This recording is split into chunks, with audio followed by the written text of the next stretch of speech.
Magandang hapon sa inyong lahat. Welcome to my vlog, Neil's Favorite.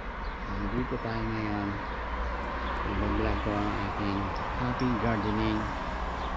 Today is May 3, 2026. Kailangan natin may pictures to kasi para malaman natin gano'n malaki na yung tinanim natin para ma-update natin sa susunod na ba gano'n ang improvement nya. Yan, mainit ang ganda ng panahon. So dito tayo sa unang tanim natin. Ito yung tomato ko na nilagay ko sa aking loob ng bahay na ano to, branch to ito yung tinatawag na socket na ganito sa aking pinatubo na nagkaroon ng ugat at yan tinanim ko. Halos yung itong tomato na to last year pa to, ayun yung ginrafting ko. So nilabas ko na siya, yan nga tumubo siya, diba? Amazing. Yan ang bunga siya, galing yan sa branch sa yung sinasabi ko kanina, yung socket. Yan socket yan, pero kita nyo napatubo ko siya, napasigla ko. Napapakinabangan din pala yung socket ng kamatis hindi lang yung main branch. Basta marunong kayo mag-alaga ng inyong tanim. Ayan, first time ko nagganyan nilagay nyo, ang lalaki na, ang laki na. Last year pa yan, nilagay ko na sa banyo. Alaga lang ng lupa, palit ako ng lupa, niresoil ko siya. So yan, bago yung lupa nya. Tapos dito kaya ito yung mga kamatis na yan, dikit-dikit lang sila dyan. Update ko sa inyo, yan wala sila dyan, tapos malaki naman yung space nila. Alam ko, papansin nyo bakit dikit-dikit. Yan, wala tayong space. Ito yung mga pinatubo kong kamatis. Tatanim ko yan sa isang malaking katulad na ganito sako na nabili ko. So ito masisigla, ito masigla to kahit dikit-dikit yan. Nakikita nyo paano kung gagawin masigla sila kahit mag-agaw-agawan sila sa kanilang mga ugat. Nasa diskarte na lang yan. Ito pa yung mga tanim ko, yan hiniwalay ko yan. Ito yung sili, nilipat ko yan sa malaking ganito rin na sako. Ito yung buhay na siya. Bibigay ko yan kay Arnold. Yan, sabi niya dadaanan niya.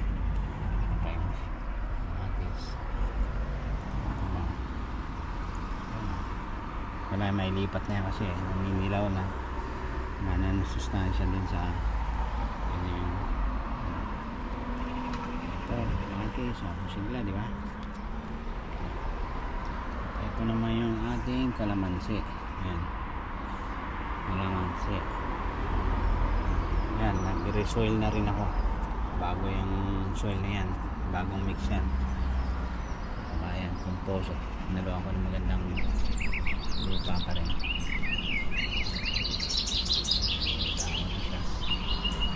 Kalamansi ito, kalamansi sa Pilipinas, hindi lemon yan. Hindi na maarawan. Kung ito na naman yung sili, visual. Ito naman yung kamatis ko na bonsai. Namatay yung pinutol ko na yung mga sangat pa, patutubuin natin siya uli. Ayan, kita nyo, kakasangat, nakakadawa na siya. Tingnan natin ilang months yan. Tulad nito yan, kalamansi. Tapos dito naman tayo uli sa ating sili. Sili yan, ito yung variety ng sili na parang sitaw. Binalag ko nakaraan. Ito yung siling na kulay red na ganyan lang, manghang yan. Ito yung mahabang sili, ito parang sitaw yan. Kasi ito naman yung siling pang Thailand yan, hindi pa namumunga.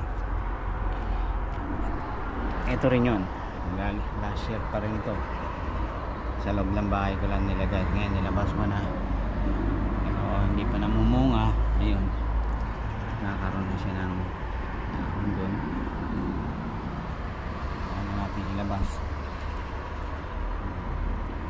So eto naman yung meron tayong potato. Meron potato. Ito tinanim ko. Masigla siya. Alam nyo ang pag-harvest ng tomato, ng potato is pag nalanta na yung dahon. So abot ng 3 months yan. Dami kong tinanim dyan. Dalawang pot. Parang sigla, diba? Ganda kasi yung lupa natin. So ito lalaki pa to ng mga ganyan. Kasya ng mga ganyan. Kasya. Ito yan. Tapos hanggang malanta na yan, yun ang pag-harvest ng atin ng potato. Kaya naka-ready yung ating bamboo para suporta natin, para pag yan natin ang katulad nito. Yan, suporta. Yan.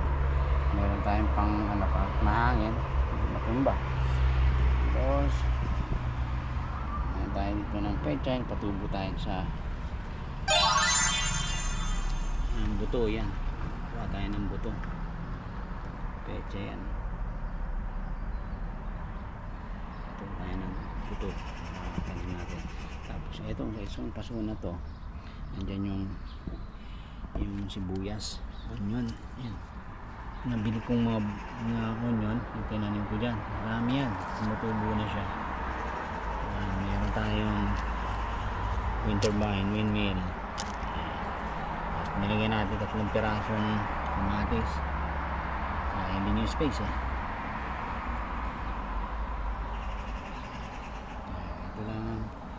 ito lang update ko sa inyo pag lumaki na yan.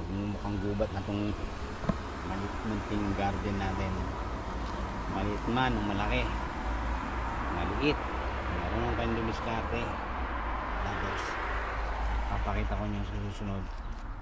Wala tayong garden na malaki pero pinagtsagaan natin. Pero kasi nyo, ayan unang summer pa lang bunga na. Galing sa sucker yan. Maniwala kayo sa hindi, galing sa ganito yan, sucker, hindi yung main branch.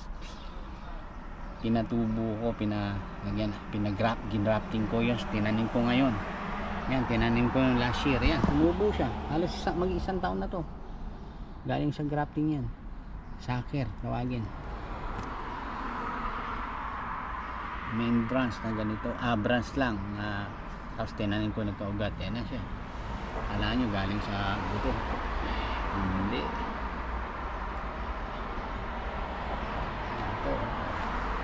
Aga, dalawa na siya. Ang dami ng bunga. Depende talaga sa alaga nyo, diskarte. Kaya nga sabihin. Ayan, kahit ito magkadikit-dikit yan, meron tayong nilalagay na fertilizer ko na organic na blood and peace bone. Ayan, powder yun, pampasigla yun ng potassium, calcium, mga supplement niya na vitamin. Saka meron tayong dinurog na eggshell, niipon ko yun. Yan, tumisigla yung aking tanim. Update ko after a week o a month, pakita ko sa inyo yan malaki na yung mga yan. Ito yung sigla ito, lipat ko yan sa isa kong tanim pa ulit. Yan, hanggang ngayon na lang. Thank you so much. Sana gustuhan nyo itong vlog ko na to. Happy gardening. Thank you so much. If you like this video, please don't forget to subscribe para lagi ka updated sa aking mga tanim. Nandito ito sa London. Maganda ang panahon. Welcome to my vlog. Hello to all my neighbors. Yan sila. Yan ang mga neighbors ko. Lagi kong nakikita sa inyo. Dati walang kadaon-daon yan. Yan na. Spring na eh. Alright. Until then, maraming salamat sa inyo. Okay. Ito lang ang maganda kong mapakita sa inyo. Green na green. Organic talaga yan. Fresh. Okay. Bye-bye. God bless everyone. Happy Sunday.